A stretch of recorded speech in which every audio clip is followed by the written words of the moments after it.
Bienvenidos. Nos complace mucho invitarlos a esta nueva serie de 5 programas, Bocados de nuestra historia, el sabor de un patrimonio. Esta es la tercera serie que es producida por el Instituto de Investigaciones Antropológicas, la CUAED, de la Universidad Nacional Autónoma de México y Cultura Culinaria AC.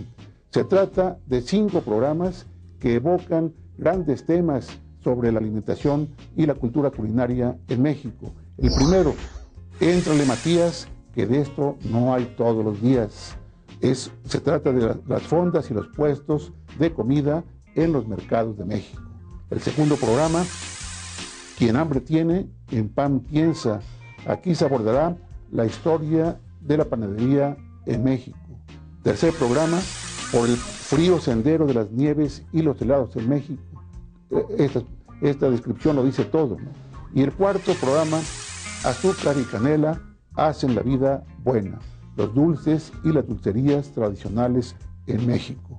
Y finalmente el quinto programa, Come y bebe, que la vida es breve, las cantinas en México, su ambiente y sus botanas. Indudablemente temas evocadores de nuestras costumbres, de nuestras tradiciones en la comida y la alimentación en México.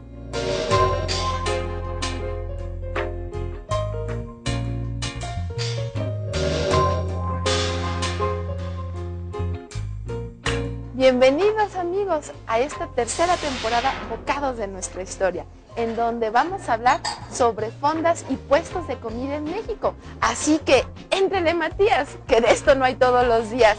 ¡Comenzamos! ¡Acompáñennos!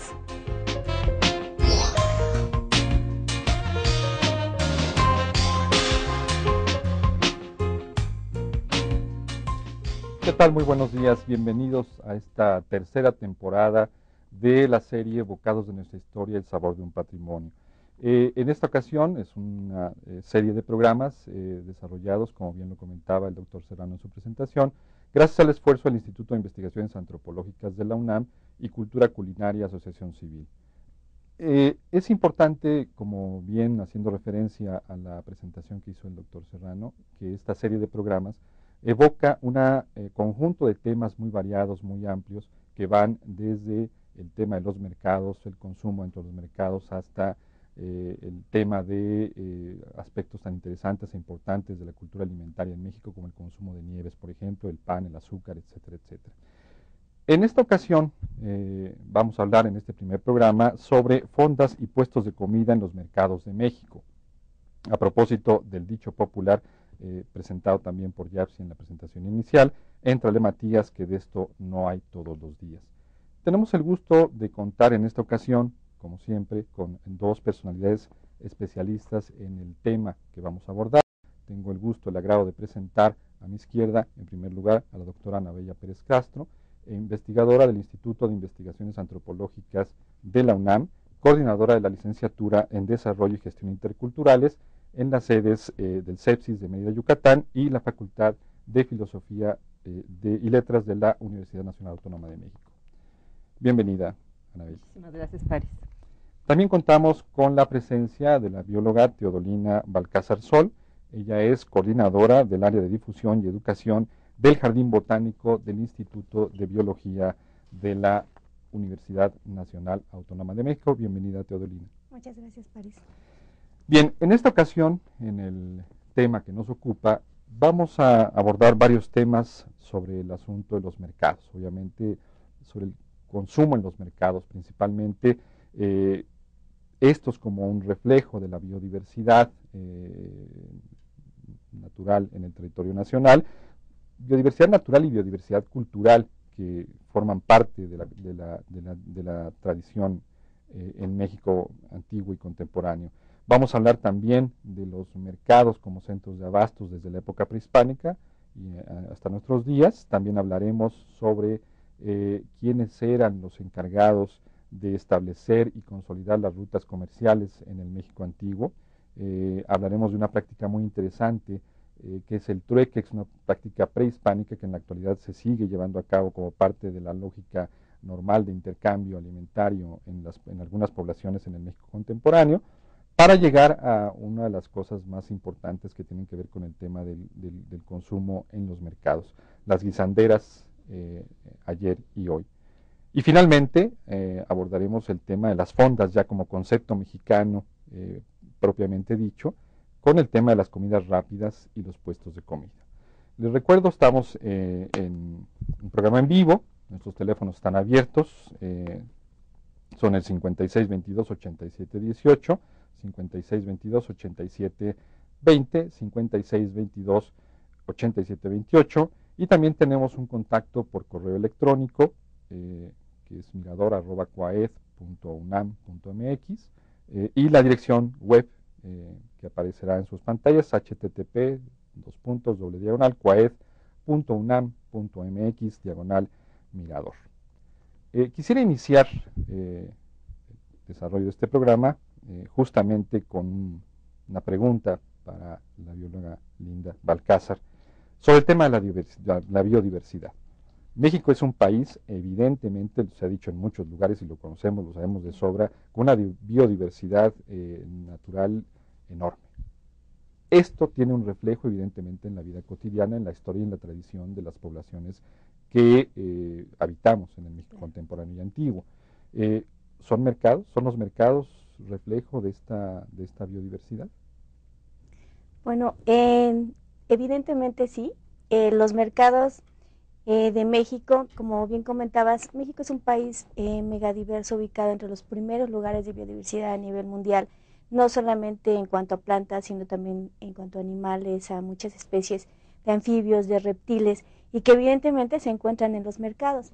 Cuando uno va al mercado, si uno quiere saber cuál es la situación social, cuál es la situación política de un lugar, evidentemente va al mercado, ¿sí? Los mercados, aparte de ser estos reflejos de color que uno ve de manera maravillosa desde que entra, y que creo que ha sido una de las cosas que más cautivaron a la llegada de los españoles, este esplendor de los mercados mexicanos, este tianguis de Tlatelolco que más adelante vamos a hablar, con tanto colorido, con tanta organización, y que además encontraban un sinnúmero de productos que no solamente eran del Valle de México, claro, donde estaba Tlatelolco en ese tiempo, sino que venían de otras regiones. Entonces, sí, efectivamente, los mercados son el reflejo de la biodiversidad, no solamente, ahora sí que la diversidad biológica, sino también de la cultura de un país. En cualquier mercado, sobre todo México es un país riquísimo, toda la parte de Mesoamérica son un espacio muy rico para representar todos estos recursos naturales de un país. Si uno va al mercado, encuentra todas las secciones organizadas de alguna manera, la gente puede ver los espacios para la comida, los espacios para las plantas, y sí, efectivamente vamos a encontrar una gran diversidad, unida a la diversidad biológica, pues a la diversidad cultural de todos nuestros pueblos, ¿no?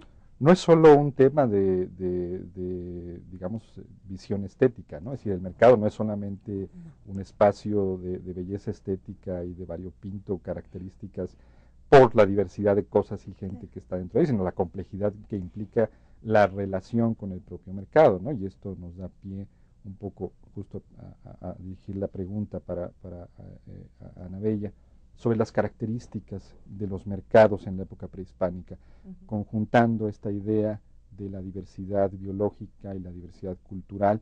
Creo que los mercados en la época prehispánica tenían mucho que decirnos o ilustrarnos respecto de esta complejidad. Desde luego, y cuando vemos los mercados actuales, pues no puedes remitirte a ellos sin pensar en lo que eran en el pasado, ¿no?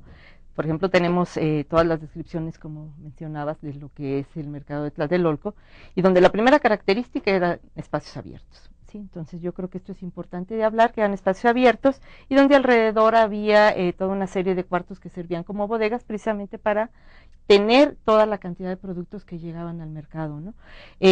Implicaba obviamente una organización, entonces estamos hablando de que había gente especializada en los mercados, en poner un orden para respetar lo que eran los espacios para las carnes, los espacios para los animales vivos, los espacios para las verduras, los espacios para los textiles, para la alfarería, para los peces que se traían y que bueno, venían fresquecitos, podríamos decir casi para llegar a la mesa de Moctezuma, ¿no? Entonces tenemos que todo esto implicaba un orden y implicaba el que hubiera una organización muy específica, ¿no?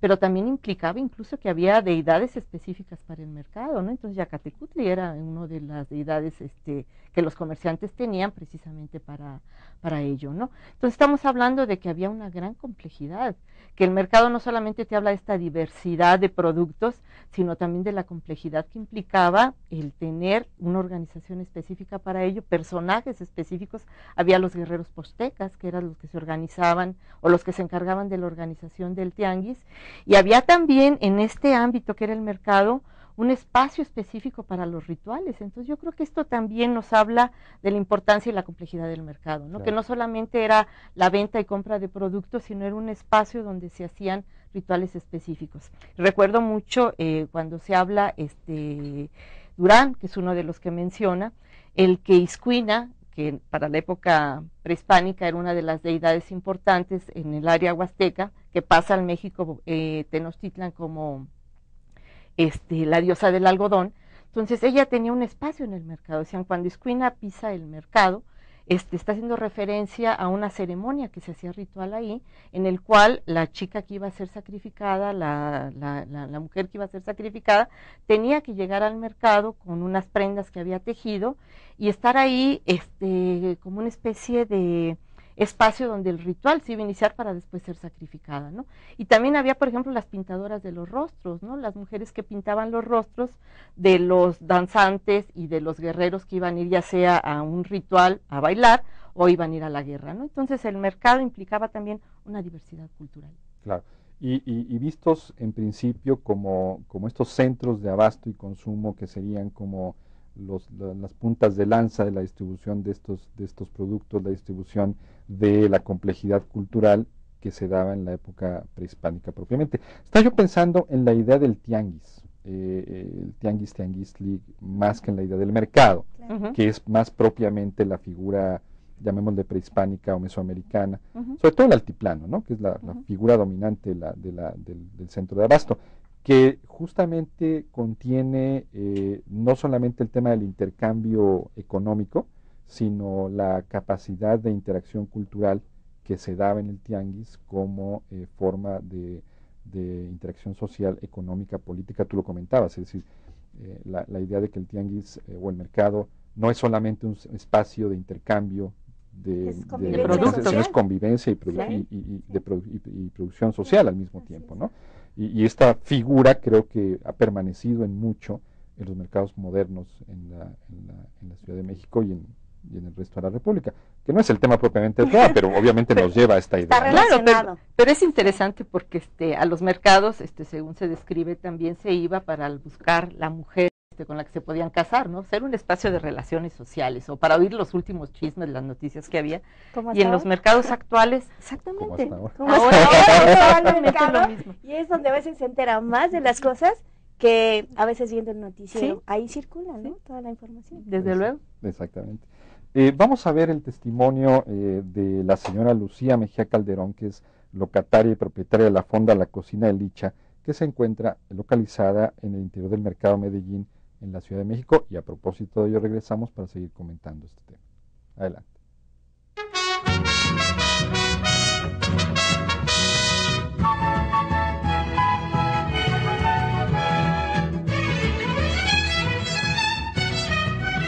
Los frijoles de Anastasia se los... Esta es La Cocina Licha, estamos a sus órdenes. Y este es un negocio familiar donde de aquí vivimos 4 familias y 6 personas más que nos ayudan. ¡Caray, qué ricos frijoles! Acostaditos están, son los acompletos. Y vendemos comida corrida, desayunos, comida a la carta. La comida corrida consta de un servicio, se le dice corrida porque es un servicio que se da platillo tras platillo. Primero se da una sopa o consomé, una crema, posteriormente sigue el espagueti, el arroz.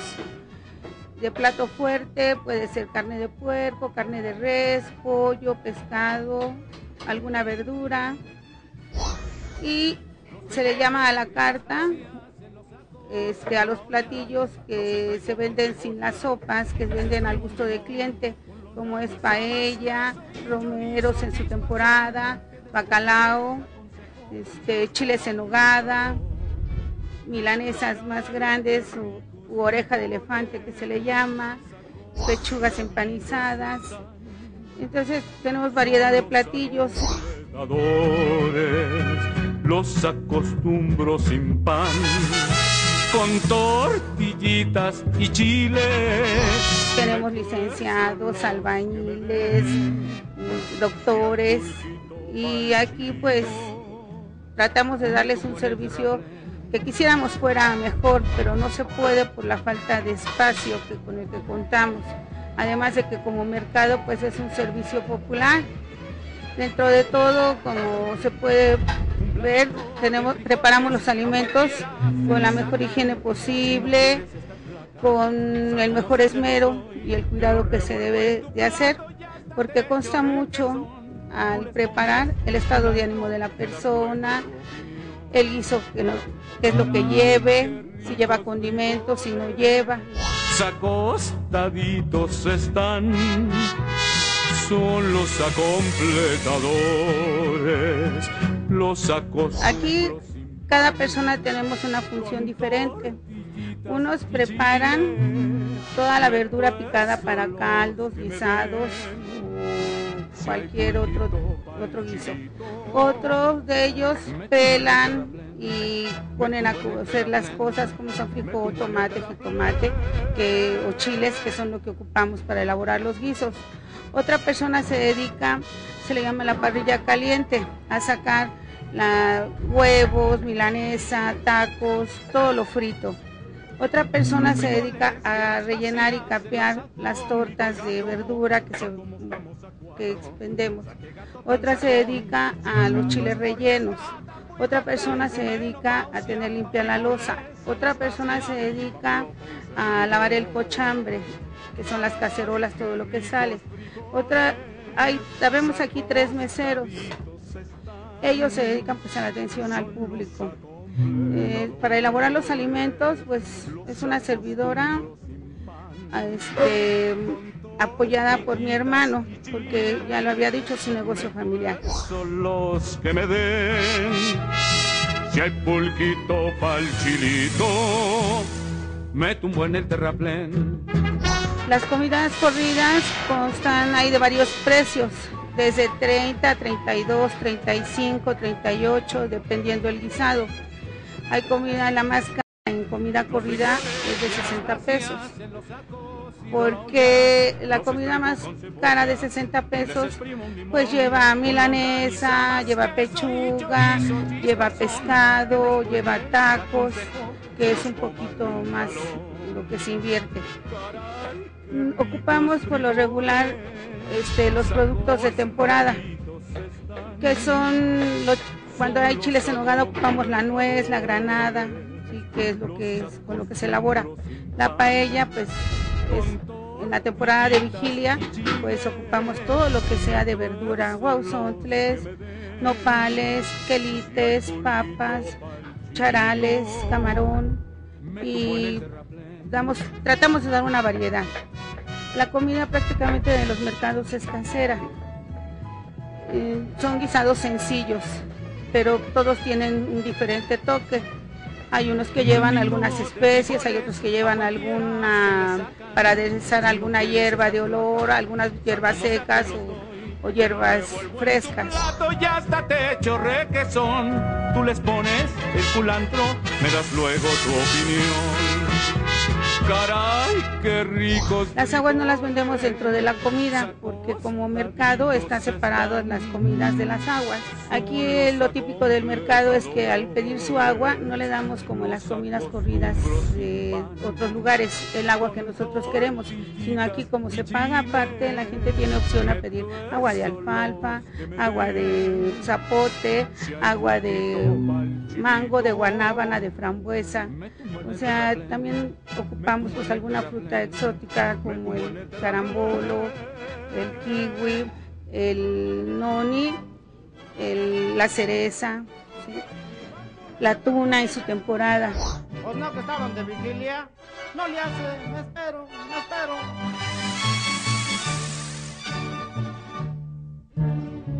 Tratamos de pues hay que combinar la comida de manera que también tenga alguna cosa nutricional para nuestra clientela.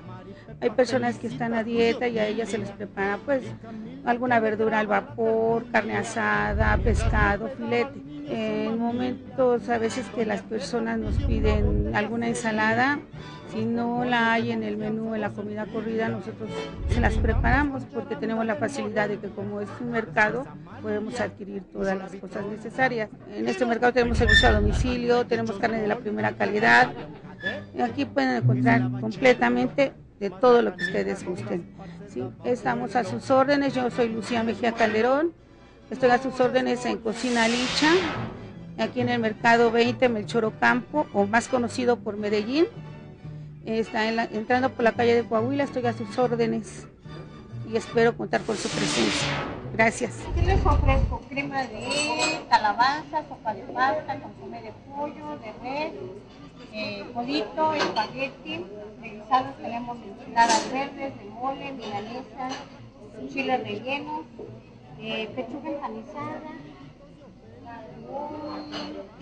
longaniza con papas en salsa verde, costilla de cerdo con tamales en salsa verde, enchiladas verdes, tacos dorados. Pero nos calla Amelia. Después pidieron que cantara Lola y soportamos ya de dar la despedida. Después tía Cleta tocó la pianola para que no hablara. Los mercados son evidentemente, como lo acabamos de ver en el video que vimos, uno de los espacios en donde se expresan gran cantidad de cosas que tienen que ver con la complejidad cultural. Más adelante vamos a abordar el tema de los mercados como centros de abasto, lugares de comida corrida. Ahorita todavía vamos a detenernos un poco en lo que implica en términos de la organización social, política, económica en la época prehispánica el tema del abasto alimentario.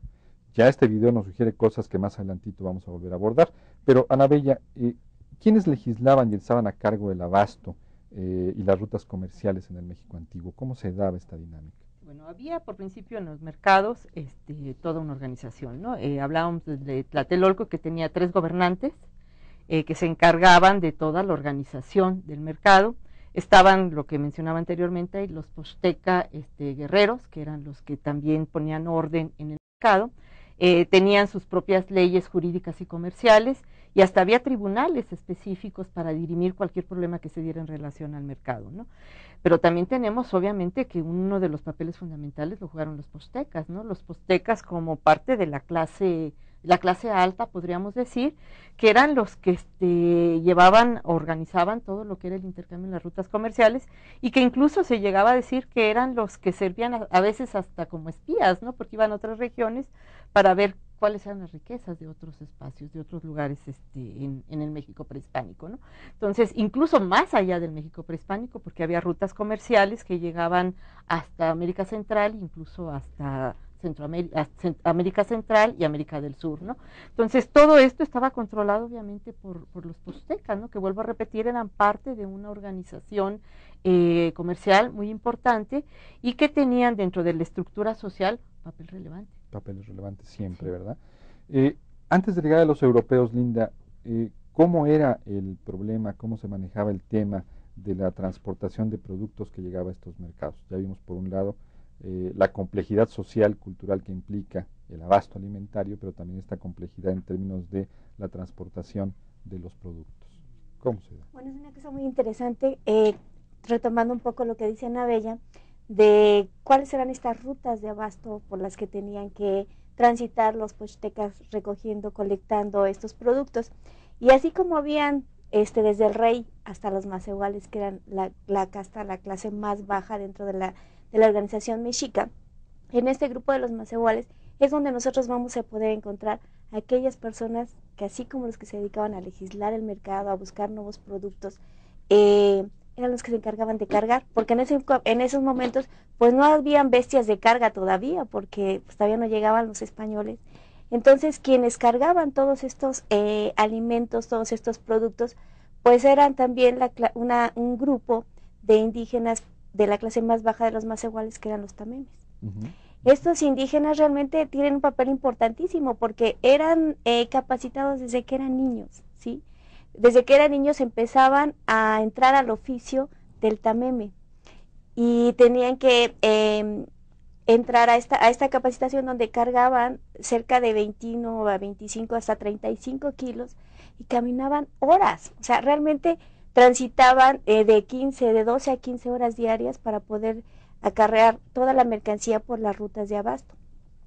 Era pues impresionante ver el trabajo, porque estos tamemes realmente tenían un papel muy importante para la comercialización, porque si no habían tamemes no había quien transportara la mercancía. Que llegaran los productos. Y incluso dentro de los tamemes habían también sus divisiones, ¿no? Habían los que estaban en los mercados solamente cargando de un lado para otro los productos o acarreando a los señores de los reinos, pero también estaban los que eran realmente los tamemes de clase alta, los que llevaban a las rutas comerciales ayudando a los pochtecas llevar estos productos a los centros de abasto como el tianguis de Tlatelolco, ¿no? Me recordaste mis primeras temporadas de campo, donde yo cargaba 20 kilos de mochila y caminaba horas y horas para llegar a la comunidad. No, es que eso era ocasional y los tamemes bueno, en aquella época no era tan ocasional. Bueno, y tú lo llevabas en mochilas, sí, acá pensemos que lo llevaban en costales y en cestos. Y en mecapal, también, y el mecapal. Además el utensilio tradicional, el mecanismo, la herramienta de trabajo, digamos, pues era un mecapal, claro, que él también me cargaba en la cabeza. Entonces, y los problemas que les ocasionó, ¿no? Sí. Porque hay estudios donde se ve la deformación. Cómo deforman el cráneo. Claro, sí, claro. Exactamente. ¿no? Pues es que el peso era impresionante. Sí. Yo no sé cómo está mi columna, pero también cargaba muchos kilos. Un día platicamos de un programa para eso. Temporadas de campo. Hablando del tema del intercambio. Estamos muy acostumbrados en la actualidad a cargar nuestro monedero, nuestra billetera, y entonces a partir de ello hacemos la transacción con los vendedores. Pero en la época prehispánica estamos hablando de otro sistema diferente de interacción económica, social, etcétera. Particularmente en lo que llamaríamos el pago de las mercancías, actualmente lo conoceríamos. Pero, Ana Bella, ¿cómo se daba esta relación de intercambio de productos en los mercados? Bueno, se han encontrado que había dos sistemas, ¿no? Uno que era el trueque, o sea, producto por producto, y la otra que había el equivalente a lo que era una moneda, ¿no? O lo que vendría siendo la compra de una moneda. Sagún describe que hay dos tipos de gentes que acuden al mercado, el que hace y el que lleva, o sea, el que hace el productor directo y el que intercambia, ¿no? El que tiene algo para intercambiar. Y en ese intercambio pues se utilizaba el cacao como moneda, o los canutos llenos de oro, o las hachuelas. Incluso han encontrado también que ciertos textiles que eran muy codiciados servían como moneda, ¿no? Entonces estamos hablando de dos sistemas, producto por producto, o producto por algo que es el equivalente. En una moneda. Exacto. Sistema que además en la actualidad continúa como forma en muchos mercados, sobre todo en toda la República, que se establece todavía como sistema de intercambio de productos.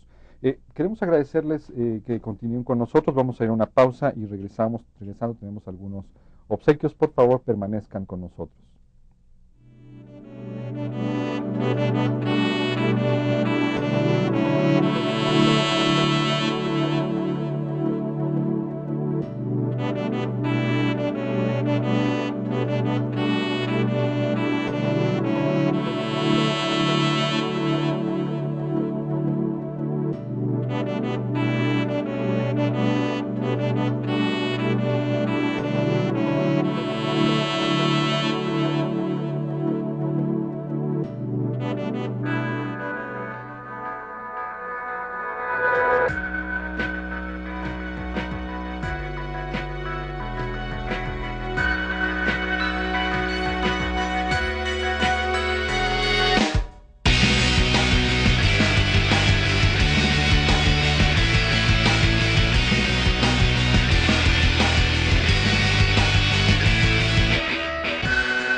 Espacio Edusat.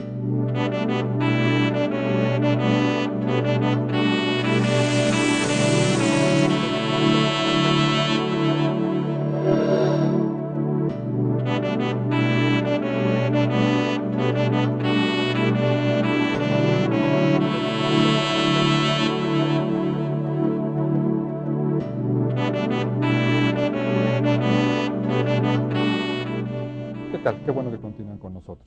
Queremos invitarlos a que participen también de la plática con el panel en esta ocasión. Queremos invitarlos a que nos envíen por vía correo electrónico o nos llamen por teléfono y nos platiquen si ustedes conocen algún tipo de fonda tradicional que quieran compartir con nosotros, el nombre de la misma y el lugar donde se encuentra. Sería muy bien recibido por parte de todos. Están los contactos de correo electrónico, teléfono, tenemos también un obsequio para ustedes que queremos compartirles. Si se comunican con nosotros mediante correo electrónico, les haremos llegar lo que llamamos el recetario electrónico. Por la misma vía les responderemos y les haremos llegar un recetario. Y por otra vía, que sería la vía impresa, la vía tradicional, sería que se comuniquen con nosotros, nos dejen su colaboración y pasen a recogerlo en el módulo de ingreso al Instituto de Investigaciones Antropológicas de la Universidad Nacional Autónoma de México. Bienvenidas sus colaboraciones. Linda, ¿existía la oferta de alimentos preparados en los mercados prehispánicos? Ahora sí, entrando un poco al tema del video, del testimonio. Claro que sí. Pues sí, efectivamente ya existía en la época prehispánica el uso de alimentos ya preparados de manera muy sencilla.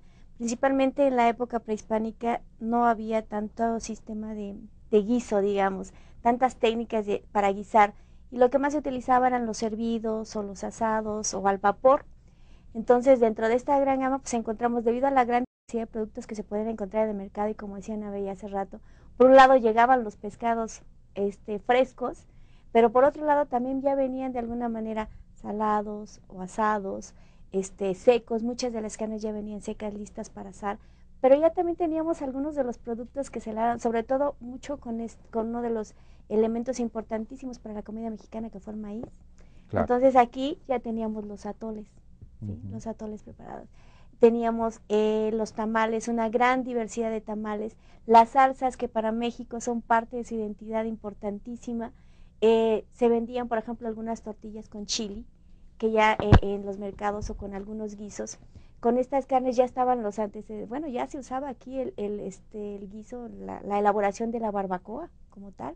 Entonces muchos de estos alimentos ya llegaban preparados a los mercados y se consumían, eran comprados ya en una parte especial del mercado, así como había un lugar donde se podían comprar todos los productos frescos y que eran específicos, porque además, como decía Ana Bella, esta complejidad de los mercados era importantísima en la organización, porque había un lugar específico para cada vendedor que no podía ser usado para nadie. Había una gran especialización en los mercados. Claro. Entonces, esta parte de las comidas pues es importantísimo, porque además estaban, por ejemplo, los chapulines.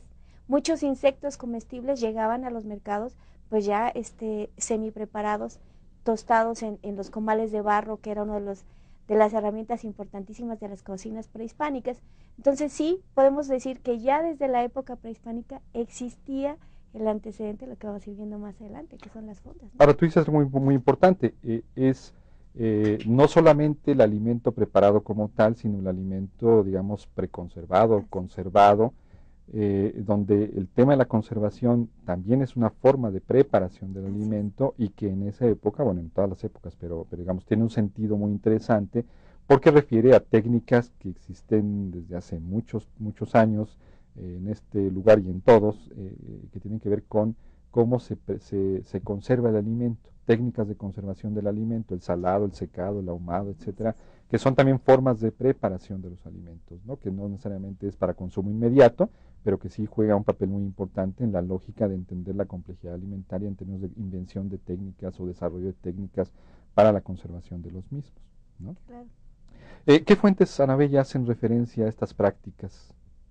¿De qué fuentes nos puedes hablar? Mira, la básica es Sagún, ¿no? Yo creo que es uno de los que más referencias dio sobre sobre el tipo de alimentos que se encontraban en el mercado, y yo creo que cualquiera que quiera explorar sobre lo que es la vida en los mercados, que bueno, también hay que anotar que Sahagún está hablando ya en una época donde también se introducen ya muchos productos de la Nueva España a los mercados, claro, ¿no? Entonces exacto. encontramos junto a lo prehispánico también muchos de los productos ya incorporados a lo que es la dinámica del mismo mercado, ¿no? Que refleja también interacción cultural, claro, intercambio cultural y mayor diversidad. Y mayor diversidad cultural y alimentaria en ese sentido, ¿no? Hablando, Linda, por ejemplo, del tema de los cambios en las formas de la venta, la oferta de los productos, de las comidas en los mercados. ¿Cómo se han dado estos cambios a través de la historia? ¿Ha habido cambios en las formas de preparación de los alimentos? Casi que la respuesta está ahí, ¿no? Pero, ¿qué nos puedes tú comentar? Pues mira, creo que con eso que comentaba Ana Bella, con lo que ya hablamos de la gran diversidad de productos que se vendían en los mercados, tanto en su manera natural como de alguna manera guisados. Sí, efectivamente, por ejemplo, con el ingreso ya de la llegada de los españoles y la gran cantidad de productos que se trajeron en ese momento a la Nueva España, pues obviamente todos estos productos se incorporaron rápidamente al mercado tradicional mexica.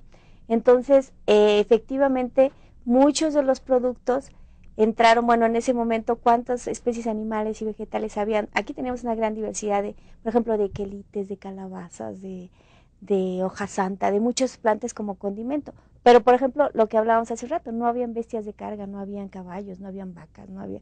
Entonces, muchos de esos elementos se incorporaron y muchas plantas y animales se incorporaron a la dieta diaria.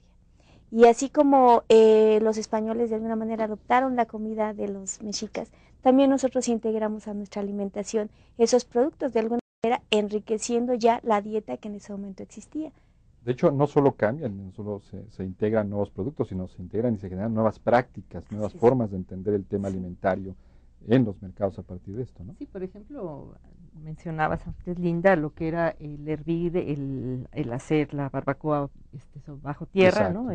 Y ahora se incorpora el freír, ¿no? El freír sobre todo. Que era una técnica que no existía. Que no existía. Entonces exacto, la fritura pues va a marcar mucho de lo que vienen siendo las características de las fondas actuales, de la comida en general. Y por ejemplo, si se hablaba en la época prehispánica de lo que eran los tlacoyos de papa con frijol, ahora no puedes entender un tlacoyo si no lleva arriba la crema y el queso, ¿no? Entonces ahí ya estamos viendo esta fusión precisamente, claro, de elementos culturales. Claro, fusión que me parece muy importante subrayar, no solamente es de variedad alimentaria, sino de generación de nuevas prácticas, nuevas formas de entender el tema de la alimentación, de lo cual también vamos a hablar más adelante. Por el momento queremos invitarlos a la ciudad de Morelia, Michoacán, a la entrevista con la señora Rosario Martínez, locataria de la Senaduría San Agustín. Regresamos en un momentito.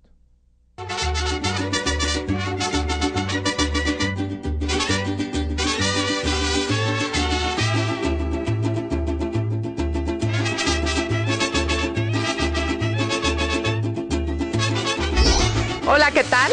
Bienvenidos a Morelia. Estamos en uno de esos rincones maravillosos donde desde el olor que uno va sintiendo cuando va caminando y se va acercando es realmente lo que te invita a pasar aquí. El día de hoy estamos con Miriam Martínez Cervantes. Ay, qué gusto que estamos en el puesto Carmelita en San Agustín, famoso por sus antojitos mexicanos. Donde aquí si usted viene y pregunta ¿qué es lo más rico? ¿Cuál es, señora? Las enchiladas placeras. Pero también tenemos aquí tostadas, claro que sí, tamales, puñuelos y atole. Cuéntenos un poquito, ¿desde cuánto ustedes empezaron a preparar todo esto? ¿De dónde nace la tradición? Cuéntenos un poquito de todo eso. Bueno, de hecho aquí ya tiene muchos años. La señora ya tiene como, ¿qué será? Unos 40 años con todo esto, que es una tradición de muchos años.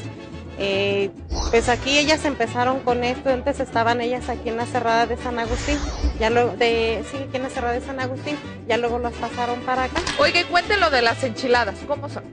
Las enchiladas son rojas, con su pieza de pollo, que va guisada con chilito de las mismas enchiladas, sus papitas y su ensalada encima, que es lo típico de aquí de Morelia. ¿Y cómo es la salsa de las enchiladas? Si se puede dar la receta. Sí, cómo no. Es chile guajillo, va desvenado, Se muele con ajo y orégano y su sal al gusto, nada más. Es lo que le da el orégano, es lo que le da el sabor. No tiene cebolla, no tiene vinagre, nada más es el chile. La zanahoria es la que va en vinagre. Ajá. Sí, la zanahoria. El toque especial es la zanahoria bien avinagradita y que esté así como bien chorredita las enchiladas. Sí.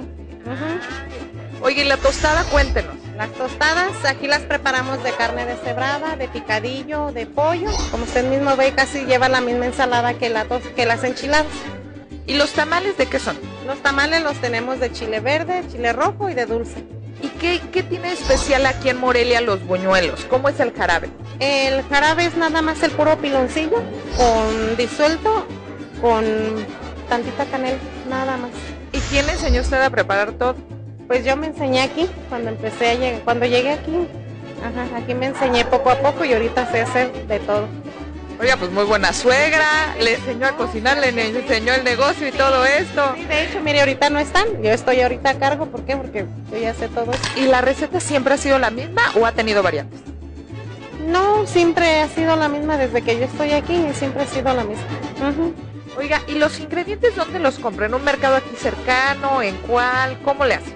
Nosotros vivimos cerca del mercado San Juan, ahí vamos a comprar todo. Ahí encontramos todo. Ajá. Oiga, también un mercado con mucha tradición. Claro que sí. Compra los productos en uno de los mercados más tradicionales y viene a vender en uno de los lugares más tradicionales. ¿Y como a qué hora es cuando más se acostumbra a venir aquí? Bueno, más en la noche es cuando hay un poco más de gentecita. Nosotros empezamos a las 2 de la tarde, de 2 de la tarde a 12 de la noche, todos los días. Aquí nunca va a encontrar solo el mercado, porque hay compañeras que descansan un día, luego descansan otras, y aquí nunca va a encontrar solo, todos los días estamos aquí, de las 2 de la tarde a las 12 de la noche. Oiga, ¿y todas venden lo mismo? Todas vendemos lo mismo, sí. ¿Y la bebida que más se acostumbra? El atole. El atole, claro que sí. Tenemos blanco, de canela y guayaba. Mire, oiga, ¿y lo hace con masa, Sí, los tres de hecho sí son de masa, nada más que pues algunos llevan otros ingredientes, porque el blanco sí en sí es natural. Pues muchísimas gracias, la verdad que es un gusto estar aquí, ya estamos listos para saborear todas estas delicias y pues muchas gracias. Aquí los esperamos.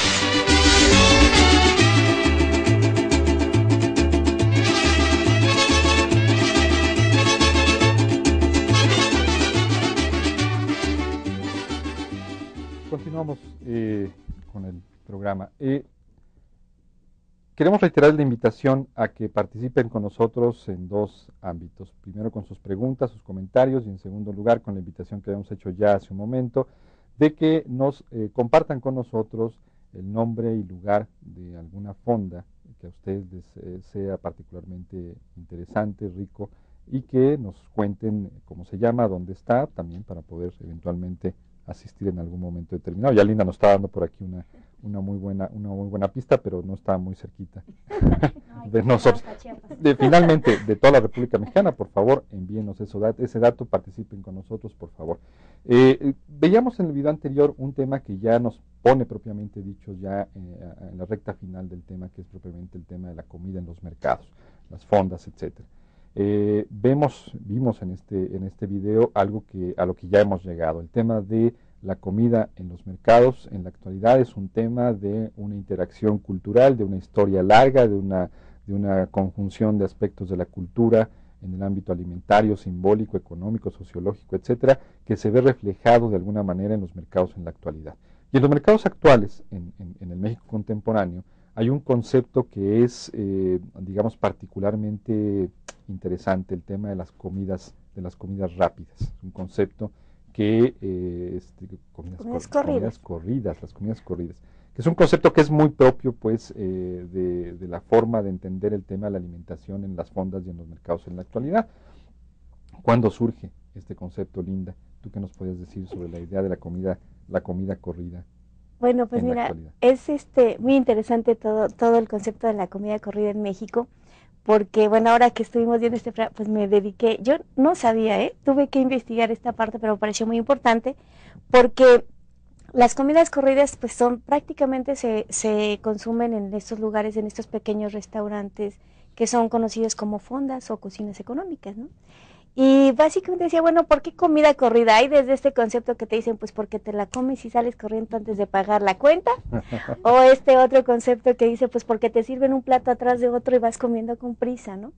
Pero bueno, ya buscando un poquito más el antecedente, pues yo no sabía que la comida corrida, el término de comida corrida, pues está basada en las corridas de toros, en los 3/3 de la corrida de toros que normalmente como está organizada, y que este nombre entró prácticamente, pues ya es realmente reciente, Muy de los años 50, es muy, claro. muy cercano a nosotros, pero que fue utilizada basándose en una tradición, en la tradición taurina de los 3/3, y aquí son los 3 tiempos, está basada en 3 alimentos, en 3 entradas, bueno, en 3 tiempos prácticamente, una entrada que consiste en una sopa caldosa o un consomé, una sopa de pasta, de pollo, de res, como veíamos, una pasta o el arroz, y luego el plato fuerte que sería el guisado, ¿no? El agua y los postres no van incluidos porque se considera una cortesía de la casa, ¿sí? Estas características de la comida corrida pues tienen que ver con que inicialmente se utilizaban los productos de la región o los productos de temporada, eran recetas que se transmitían de manera hereditaria, ¿no? Este concepto de fonda pues es muy familiar, normalmente lo organizan las mujeres, lo atienden las mujeres, los hombres que se dedican a hacer cuestiones de comida son los que están más dedicadas a puestos de la calle, ¿no? Como los tacos, ¿no?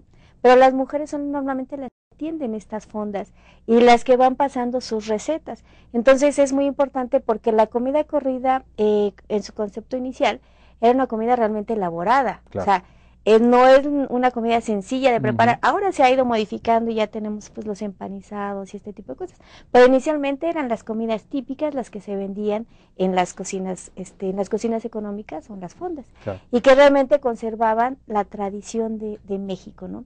Son cocinas que se ponían o fondas que se ponían sí, justamente son comidas ya elaboradas, que no tienen que hacerse en el momento, que cumplen con esta característica así de servirse rápido, porque de alguna manera estaban relacionadas con las fábricas. Las primeras se pusieron muy cercanas a las fábricas o a los centros de trabajo, para que la gente pudiera salir a la hora de su descanso, comer rápidamente y regresar al trabajo, ¿no? De hecho, el lapsus que comenté hace un momento no es casual, es decir, porque la idea de la comida corrida, primero, tiene un origen básicamente urbano, muy contemporáneo, básicamente en la segunda mitad del siglo XX, y es como esa forma muy de los ámbitos urbanos del México contemporáneo de concebir esta idea que después nos llega de la cultura norteamericana del fast food, ¿no? Ay, sí. Que tiene un sentido interesante también, pero como bien tú lo comentas, la idea de la comida corrida tiene un sentido de hacer las cosas expeditas en un espacio corto de tiempo,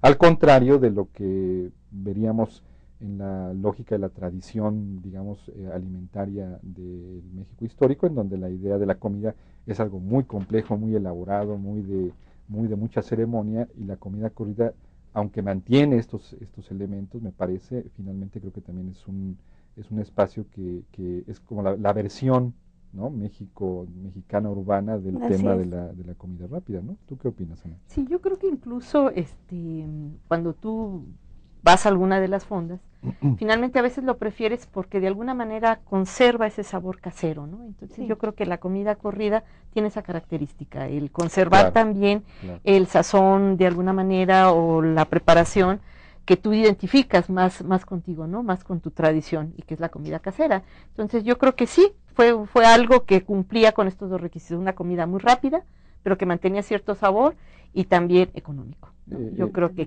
es más completo. Ese es un factor importante. Sí. Es una comida que te da estos 3 tiempos y aparte el postre y el agua a un precio mucho más económico o muy equivalente a lo que es comprarte una torta.